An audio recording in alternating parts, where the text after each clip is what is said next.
Yeah.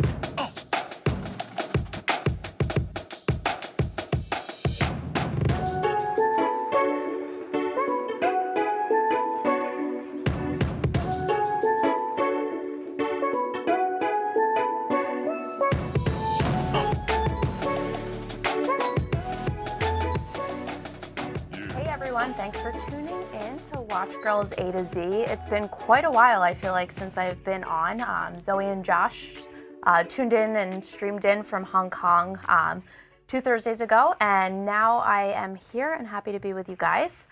Tonight I have a very special guest, Caroline Coleman-Jaffe. She's sitting by my side, so we're going to call this show tonight Watch Girls A to C instead of Watch Girls A to Z. Caroline is actually the person that brought me into this company. She has been with Gottberg for 13 years in the marketing realm, as well as a little bit of editorial. She worked on our IW team for a while and knows the watch world really well, so we're excited to have her tonight. Caroline, welcome. Thanks for coming. Thank you so much for having me. I'm honored to stand in place of Watch Girl Z. Missing Watch Girl Z tonight, but it's nice to have you. But this is really exciting, and I've been a part of the Gottberg world for about 13 years and currently the marketing director, and love bringing together these stories of craftsmanship, artistry, design, engineering, and merging it with the life of the consumer, the person who's buying the watches, the person who's selling the watches, the person who's creating them, and bringing this community to life. So the way I look at Caroline is she's kind of the glue that makes it all happen. You know, she has the marketing side of it. She has the brand relationship. She has relationships with other, you know, authorized dealers, people in the industry. So we're pretty lucky to have you tonight. Thanks for making time to come on the show. Thank you so much. In the tradition of what we do, let's start tonight with the watches we are wearing. Caroline, do you want to show us what you got on? Sure. Tonight I am wearing the Audemars Piguet Royal Oak 15450. I absolutely adore it. It is the sum of many details, and as you zoom in, I'm sure you can see the many scratches, which means that it is worn with a lot of love. I know you covet a version with a black dial. I sure do. Major watch envy when I see you wearing that piece. You actually have a lot of really cool pieces in your collection, things that, you know, you've been gifted, things that you bought, things that you've collected over the years. Obviously, the AP is my favorite, and I'm, you know, a little bit jealous that you have it. I would want it in a black dial, though, because as I'm sure you guys noticed, I wear quite a bit of black. So, as does Tim, who's sitting in the wings. We got Tim here today. Happy to have him back in the studio with us. So, hey, Tim. Everybody say hi. Tonight, I am wearing a Glashütte. Really beautiful piece, 39 millimeters, domed bezel. Has, you know, a 60s feel to it, hence the name of the watch, and kind of a vintage vibe. I think it's, you know, I find Glashütte to be one of those sort of underrated brands. I don't know if it's a matter of marketing or what, but beautiful movement, beautiful watch, beautiful finishing. I think it's a really nice unisex watch, and again, fits pretty nice on a smaller wrist. So I'm a big fan, lucky to wear it tonight, happy to have it. So I'm sure you guys have been tuning in all week and listening to SIHH. For those of you that are living under a rock and didn't realize, SIHH was last week, and it starts sort of the year of the season of watch fairs. Kicks off our horological year. Exactly. And Caroline has been pretty lucky and pretty blessed to be able to spend quite a few years at both SIHH and Basel. So I'm sure you guys are really tired of hearing about, you know, the new releases, the new mechanics, what's new in the world. We thought it'd be cool to talk a little bit about the behind the scenes and maybe get into some of the cool ladies' watches that have been released, because I'm sure it hasn't been the focus of everyone else's show, but obviously we like to talk about it here. So, Caroline, tell us a little bit about your history of SIHH. How many years have you been there? How many years have you been going? I know it's going to date you a little, but I think you have some really cool experience, and not everybody out there gets to experience the festival. No, I'm absolutely excited and honored that I get the opportunity to go to Switzerland. I've been going to Basel and SIHH for the past 13 years, and we have people such as Tim over here who bring to life the technical expertise and all that the watch industry's most elite brands are presenting. What I absolutely adore is seeing the energy and seeing how this whole category comes together. We, you know, as people thoroughly immersed in the watch category, we know that buying a watch is far from an ordinary commercial transaction. And there's so much emotion that goes into it. There is, it brings up a story. It connects you with some other point in history. And, going to these shows gives you the opportunity to see it at the forefront and to hear from the artisans, the watchmakers, the engineers, and everybody in between who is crafting this tale. And it's our job then to bring it home, translate it with the consumer, and show them the magic, because you can read a spec sheet and that only takes you so far. Yeah, and not only the consumer, you guys are the ones that are at the forefront of the new releases and the new mechanics and what's going on in the industry. So it's a really exciting time, for our sales staff and for our employees when everybody gets back from this fair, and there's a lot of energy, and they come in and they're telling us what's going on in the industry, and you've talked to other people, and it's not just for the consumer that gets to know it, but for us people in the industry, it's a really exciting time for us. I'm not a sports person. I mean, I know, let's just mention it, we're in Philly, so Eagles are going to the Super Bowl. I'm sure there's a lot of very excited people in this room. But for us in the watch world, it's kind of, this is our Super Bowl. This is the Super Bowl. SIHH Basel, it's the Super Bowl. It's all the excitement that we can possibly have. I wish you could see our guys dancing when we're mentioning the Eagles, a lot of flapping and whatnot going on. But this is Philly. Yeah, it's a very exciting time of year for, I think, consumers and for us people in the industry, because we get to see what the brands have been working on for an entire year and more than a year. It's often much more than a year. Yeah. If you look at all of the different brands who are introducing unique concept pieces, it's the result of years and years of research and development. And what we see, it's often in prototype form and pieces that are, haven't reached the market or might be years away from reaching, the end consumer. But we're learning what the ingenuity is, and where there's innovation and what's coming. The time thing is so funny because, you see all these releases go out onto the web and all the different bloggers and whatnot, and then the amount of time it takes for the releases to go out and then actually show up in our showcases is a really long time, and it's something you got to battle with customers. They don't understand that it's not readily available the second it's released at the fair, but it's exciting, and it's, once they start trickling in the spring, it becomes, again, another really exciting time. Not quite the Super Bowl for us, but close to it when you get these pieces in your hand. Caroline, can you tell us a little bit about the history of SIHH? Again, you've been doing it for so many years and are an expert, so tell us what you know. So the first SIHH exhibition took place in 1991. And there were 5 exhibitors. It was Baume & Mercier, Cartier, Piaget, Gerald Genta, and Daniel Roth. And these vendors left Basel World to set up shop in Geneva. And their intention was to create this exclusive and private gathering for fine watchmaking. And here we are, 28 years later. And it's, SIHH still holds true to that founding premise. It is a unique gathering of fine watchmaking, and definitely intimate and, really cool environment. It started off, I guess, as I said, with 5 different vendors and evolved over the years. Very recently, there were 16 exhibiting maisons, and this year there were 35. SIHH has welcomed an entire division for independent watchmakers. So in addition to these high respected houses of horology, you have some of the most innovative and creative minds in watchmaking presenting their wares. It's, it's charming, it is energizing, it is, it's a great vibe. So as, the growth of SIHH happens, I understand it was probably a very different thing when there was a lot less brands showing, and now there's so many brands involved in it. How does it differ from Basel? I've never been to either one of the fairs, unfortunately. Maybe one day I'll get to go. But how does it differ? What is the energy like? What is, the showing like? I understand the booths are a lot more elaborate at Basel than they are at SIHH. So if we're saying that SIHH is this elegant, beautiful symphony, Basel is an absolute circus. And I love it. I think everything right now is either energy-inducing or energy-draining. So I absorb all of it. I think it's fantastic just seeing, everything come together. It's kicking things off. It's getting ramped up for the year. What we're looking at is all of these different factors that work together. So we're presenting the best of the best and bringing it to people who love the product. And I apologize if this is incorrect, but from my understanding, you know, the majority of mainstream brands, the brands we talk about a lot, the brands we carry, the majority of them show at Basel. And it's a really different selection of watches that happens at SIHH. From your perspective, is it, you know, a different feel because you're getting, you know, smaller manufacturers, people like FP Journe? Like, what's the feel with the watches? It's kind of mainstream versus something a little bit more private.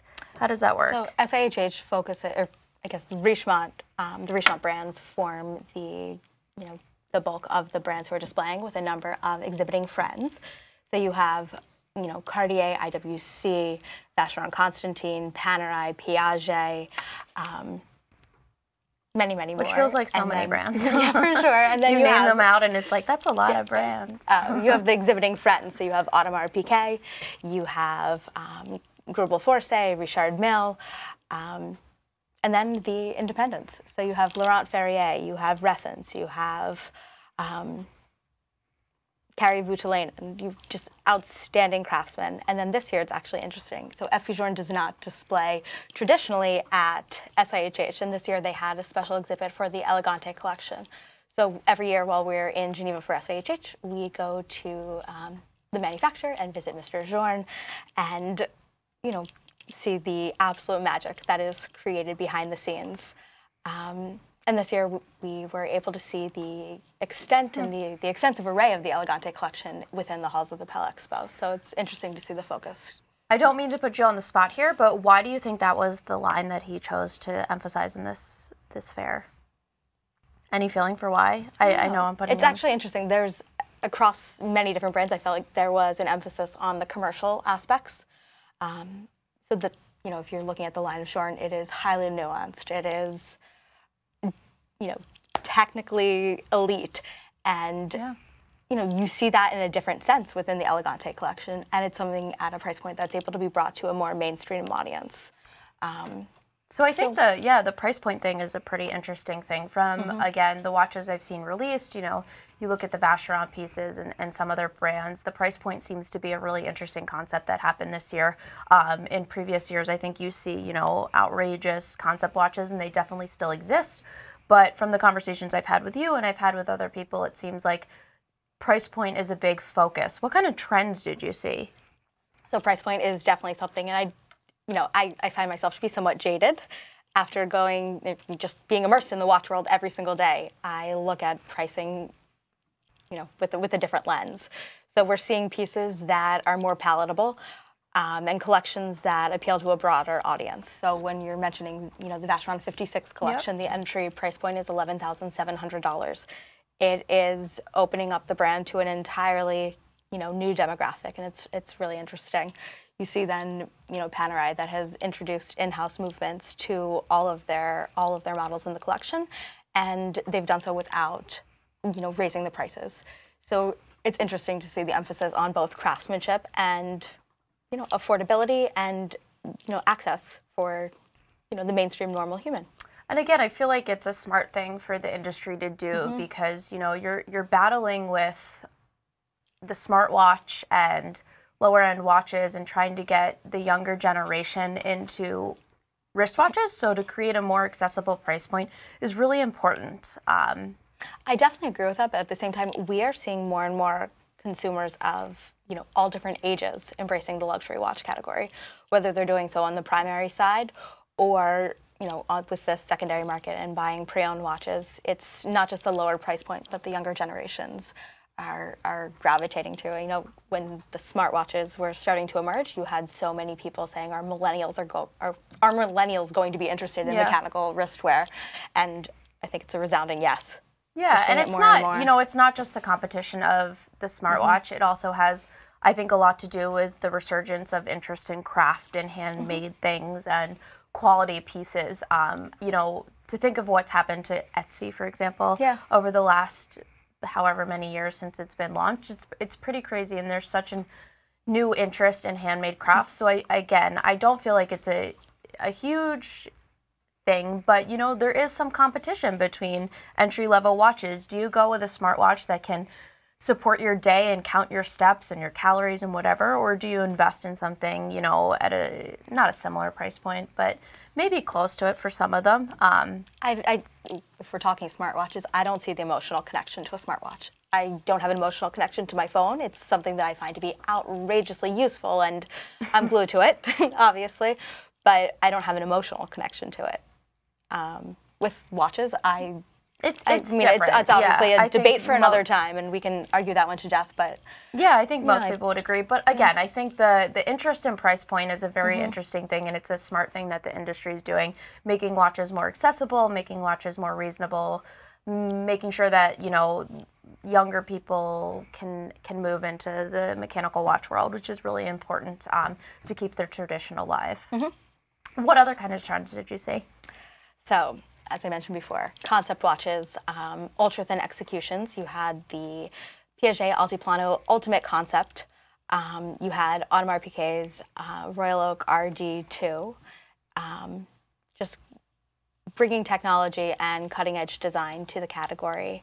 We also see things in an aesthetic sense. You have, you know, whereas blue watches and blue details have been, you know, as hot as could be for the past several years, green is making a strong entrance. I think and I'm sitting there watching Tim with his glasses on his head. It couldn't be better. Just wait till, you know, JLC comes out with their special Maso Mania limited edition with that shade of green. That's happening. That's for real, guys. Dreams could come true. I think Panerai caught on to that green trend pretty early on, and I'm happy to see a shift. Oh, there he is. Look at him. I'm happy to see a shift away from blue. As much as I love a lot of blue dials, it's going to be nice and refreshing. I love blue, but there's some outstanding green executions from, again, and, you know, Montblanc had a gorgeous shade of green with the 1858 mono pusher chronograph. Really unique gradients of green and, you know, stunning Minerva movement within, and it really offers something exceptional. Then from some of the brands who were exhibiting along the sides of SIHH, you had Hublot with you know, an outrageous array of green. And speaking of your all-time favorite, always innovative, always outstanding, seeing this, you know, unification of craftsmanship and, you know, materials and just creativity. It's really cool. So in addition to, obviously, the watches, which everybody expects at SIHH, that's what everybody's there for, what else is going on? Like, talk a little bit about the parties. Again, I've never got to go, and I'm sure a lot of people watching tonight have not got to go. I imagine it's the who's who in the watch world. Do you see celebrities? Like, give us a little of the inside scoop. So many of the brands have their special relationships with different personalities and celebrities and friends of the brand.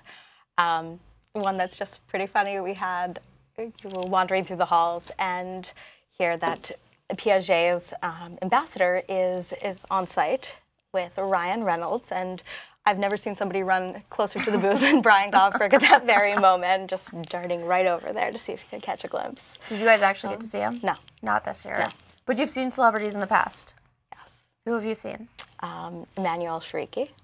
We've seen Gwyneth Paltrow. We've seen, I mean, the IWC party is always something then that has an array of celebrities. It's fun.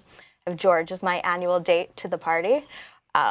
Always a fun night, always surprises, lots of dancing, champagne. No, Sounds like just a fun time. It gets you charged up for all things in this category. Again, I think it's like, you know, it's about energy. I think, and I talk this one to death, but I think things are energy inducing or energy draining.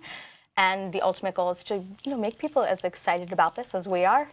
And there's so many different ways to do it. So champagne, dancing, and celebrities might be one thing, and sitting down with an artisan and exploring. Please give me the invite next year. That sounds like a fun time. Yeah, they're two very different sides, but, you know, it's all about, you know, bringing the energy to the category. Yeah. Yeah.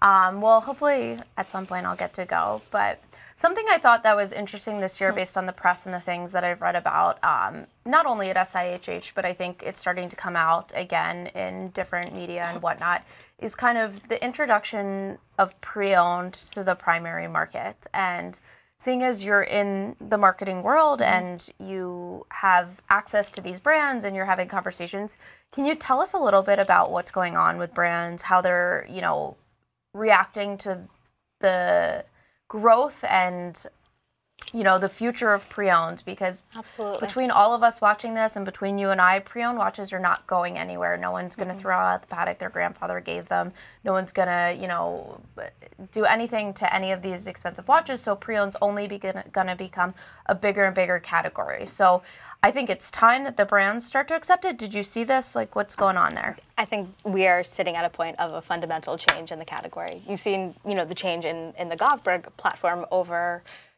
I'd say, the past 8 or so years in particular, and then over the last year with the emergence of Watchbox and just this thoughtful global embrace of the pre-owned category. We see it from our side. We see that, our friends, our customers, our collectors want to have a trusted party to buy, sell, and trade watches with. They want to go to somebody that has a strong reputation and feel the trust throughout every single step of this process.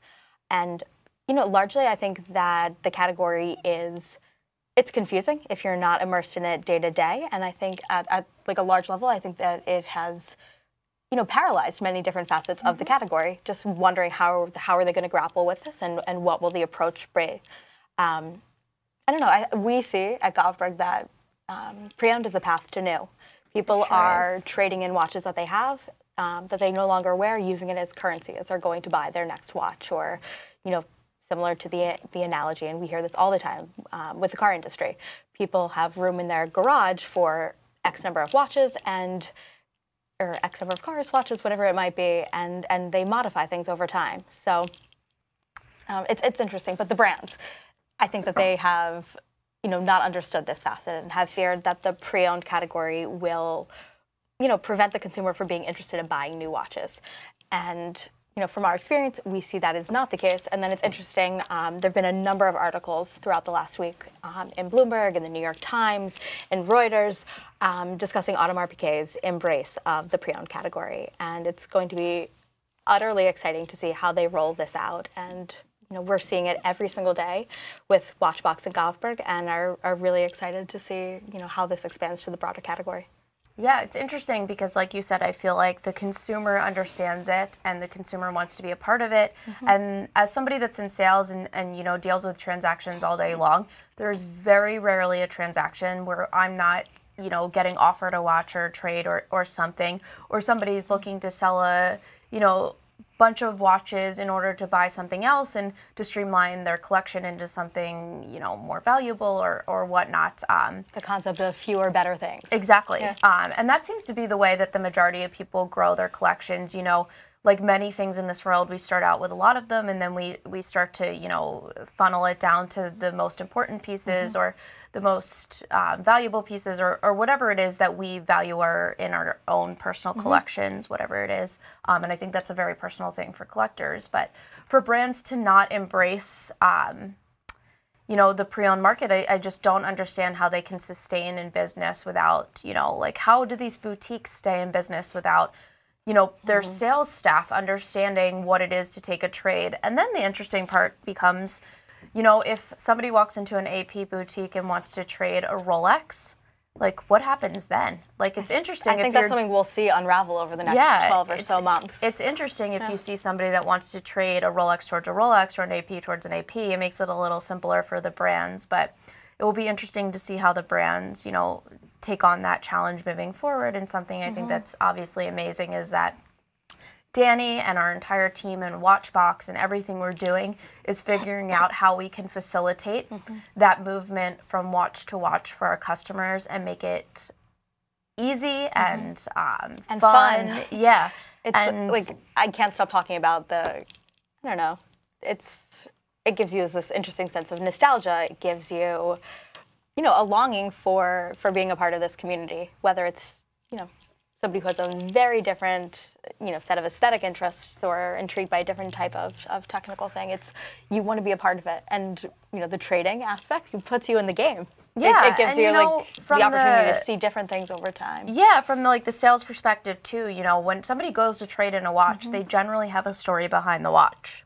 We had Ari Cantor on a couple weeks ago, and he talked about trading, his first paddock for the paddock he has now. And there's generally a story behind it. So again, whereas I think brands have been really transactional, you go into the boutique, you're interested in a 15202 and you're going to buy it at full retail and walk out of the store.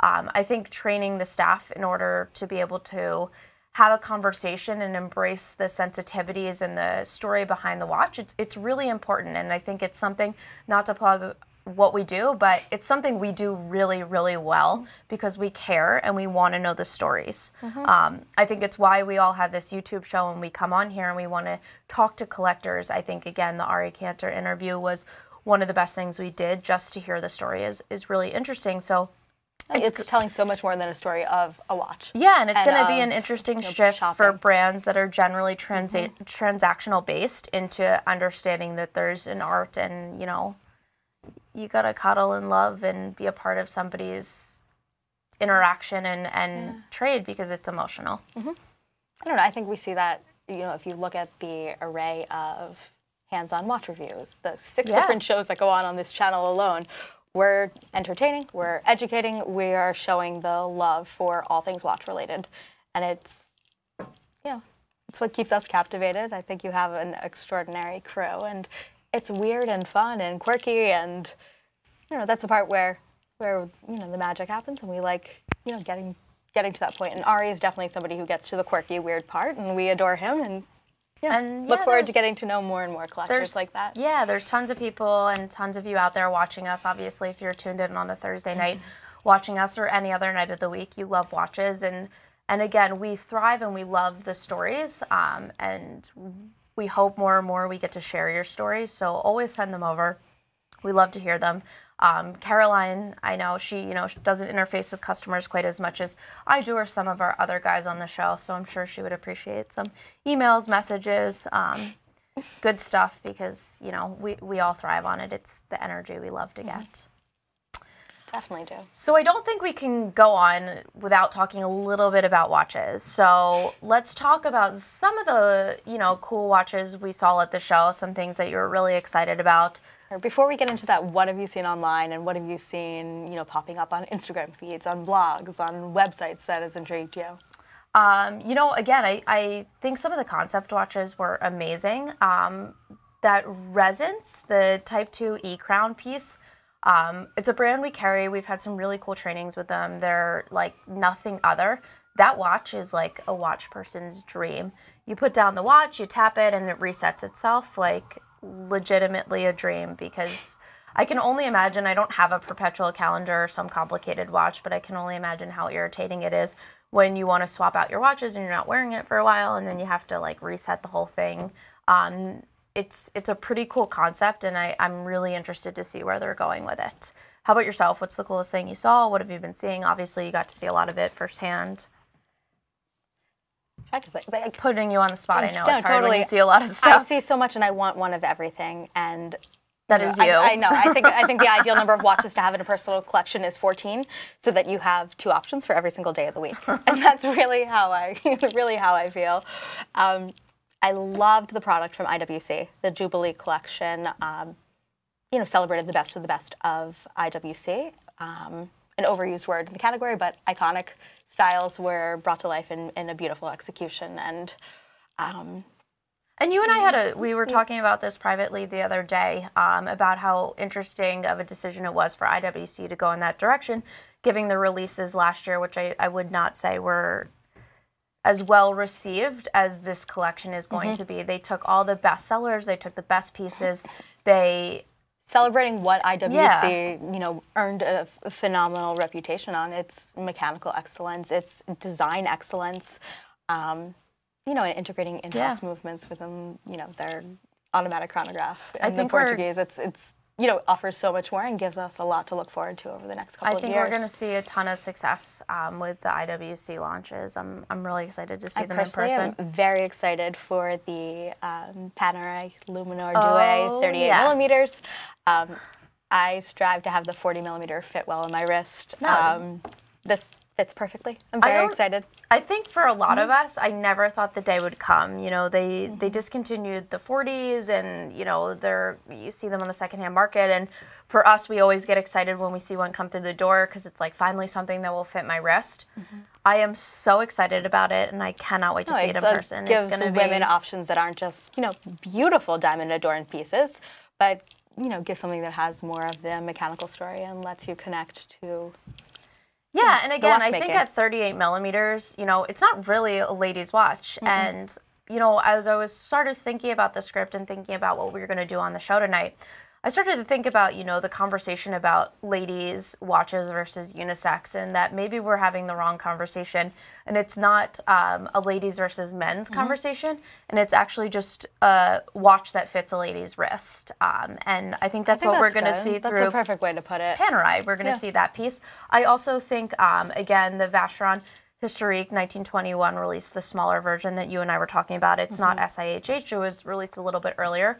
But I am obsessed with the fact that they did a smaller size that will fit a lady's watch. The 1921 is one of my favorite pieces from Vacheron. I think it's sharp, it's interesting, it gives you, you know, the historic ties.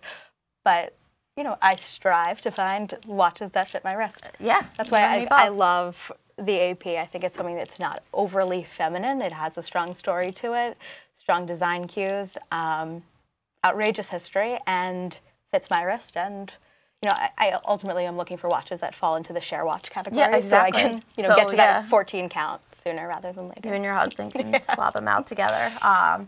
Yeah, I just, you know, the conversation may be wrong. It's maybe not about men versus women, but making some pieces that fit smaller wrists. And there are a lot of men out there, too, that have smaller wrists and need, you know, a 36.5 or a 38 or a 39 millimeter or whatever you're wearing. Because 44s and 47s and 46s don't fit everybody's wrist. So, absolutely yeah, true. I'm super excited for the Panerai. I'm really, it may be a piece I purchased this year, getting ready to make a decision. Yeah, we should share it. Those 14 watches, we can share them together. And I'm not kidding, so. Yeah, no. Holding you to that Not one. either. I know where you live. I also know where you work, so we could swap out easily. It works. Something else that I thought was interesting and maybe you can speak to was, you know, Cartier's re-release of the Santos this year. To be very honest, I did not see Cartier up close and personal during the show. There's a subset of retailers who obviously do engage with Cartier during SIHH, and then the press obviously does, and Tim was there representing us well, but we'll be going to see them in San Diego soon. Oh, gotcha. Cool. So it's a different, they do something separate. Exactly. Oh, cool. Okay, well, you'll have to let us know. Yeah, you'll come back on the show. Window shopping was, you know, fantastic. You'll have to come back on the show and let us know what you think. I'd be interested to hear what people think of the physical watches. I've seen some pictures. They look cool. Interesting choice in my perspective, but we'll see. I don't know. We saw like great excitement over the relaunch of Panther last year, and yeah, I don't know.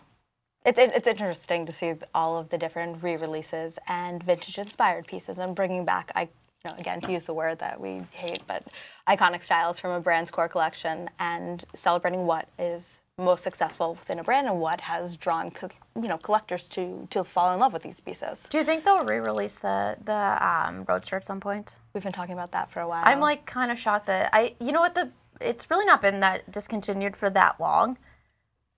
I don't, Tim, do you know 5 to 8 years? It's been 8 years? discontinued for about 7 model years. 7 model years, close. so not that long. I feel like that's one we're going to see pop up. And we have an awesome collection of pre-owned pieces. I do think that with the removable bracelet system from the Roadster, the Santos is sliding into the slots vacated by the outgoing Santos 100 and the former Roadster. So watch that space. Yeah, that bracelet is really pretty cool too. I'm excited. I'm excited to hear when you hit San Diego. You'll have to come back on the show and let us know how it turns out. So anyway, I hope you guys enjoyed the show tonight. Something a little different. Caroline, again, has such an interesting perspective on the watch world, and I'm so happy you were here tonight. Please reach out to her if you have questions, concerns. She loves to hear from people, as do I. You can always find us when we're not on YouTube, streaming on Thursdays. You can find us via email. You can call our stores. You can find us on Instagram, and we love to hear from you, so definitely reach out. Absolutely. Well, I really appreciate you having me. First time behind the camera here, so. You did great. It's so scary. It never really gets easier. Maybe I'm really excited, and this category, and I've overused the word category, of course, but it's, it captures everything that we're looking to achieve. It's a community. It's craftsmanship and excellence in every which way, and thrilled to be a part of it, and really look forward to getting to know more and more of our collectors. I absolutely adore the ones who I've gotten to know over the years.